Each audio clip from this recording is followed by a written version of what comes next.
मैं विक्रम कुमार यादव आज आपके लिए लेकर आया हूँ एक और इम्पोर्टेंट टॉपिक का नाम है इलेक्ट्रॉन चक्रण एवं चक्रण चुंबकीय आघूर्ण।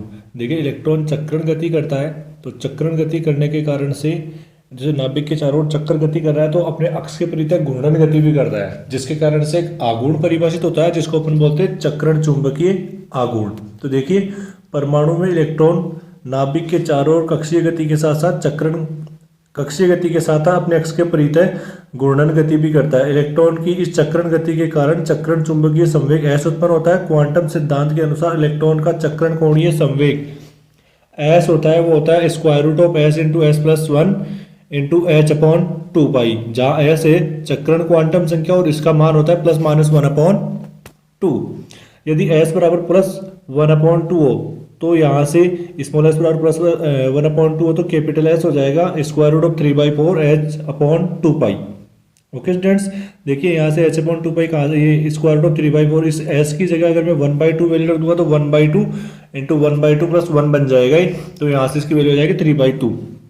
तो किसी विशेष दिशा जेड में चक्रण कोणीय संवेग, अगर जेड डायरेक्शन में हो चक्रण कोणीय संवेग तो इसको रिप्रेजेंट करेंगे S Z is equal to plus minus one upon two H upon two pi अपना हो जाएगा। तो इलेक्ट्रॉन की चक्रण गति के कारण चुंबकीय आघूर्ण होता है जिसे चक्रण चुंबकीय आघूर्ण म्यू एस कहते हैं, जिसकी दिशा एस वेक्टर के विपरीत होती है। देन म्यू एस की वैल्यू होती है minus E upon M into S Z.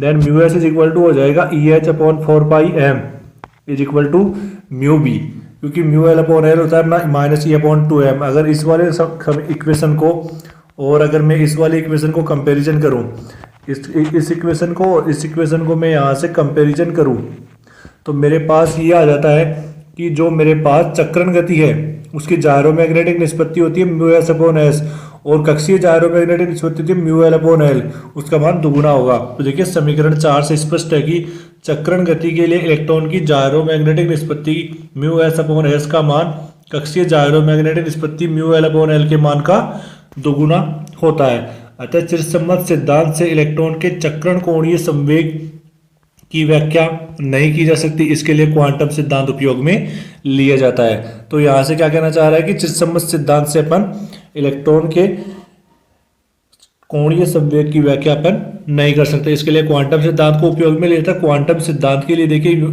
इस प्रकार का एक डायग्राम आता है, यहाँ से इलेक्ट्रॉन है अपने नाभिक के चारों ओर चक्कर लगा रहा होता है। देन यहाँ से इस ओर तो होगा म्यू एस और इसके जस्ट अपोजिट में होगा एस वेक्टर। ओके, तो देखिए एक परमाणु में इलेक्ट्रॉन कक्षीय तथा चक्रण दोनों प्रकार की गति करता है, तो इसका कुल कोणीय संवेग होता है J vector is equal to L vector plus S vector, जहाँ एल वेक्टर कहलाता है कक्षीय कोणीय संवेग और एस वेक्टर कहलाता है चक्रण कोणीय संवेग। चूंकि यहाँ पर एल वेक्टर और एस वेक्टर दोनों क्वांटीकृत राशियां हैं, अगर एल वेक्टर और एस वेक्टर दोनों क्वांटीकृत राशि है तो अपनी जे भी क्या होगी, क्वांटीकृत होगी, और जो अपना कुल चुंबकीय आघूर्ण होगा वो इन दोनों के ऐड करके दिया जाएगा। देन इसको अपन इस प्रकार से भी रिप्रेजेंट करते हैं क्वांटम सिद्धांत के अनुसार कि mu J is equal to minus K G E upon two M into J vector, जहां पर जी कहलाता है आपका लैंडे फैक्टर या लैंडे गुणांक इसको अपन बोलते हैं। अगर मैं इसकी बात करूं तो अगर यहाँ से बात करूं तो चक्रण गति के लिए इस जी का मान होता है 2 और कक्षीय गति के लिए जी का मान होता है 1। Okay students, thank you.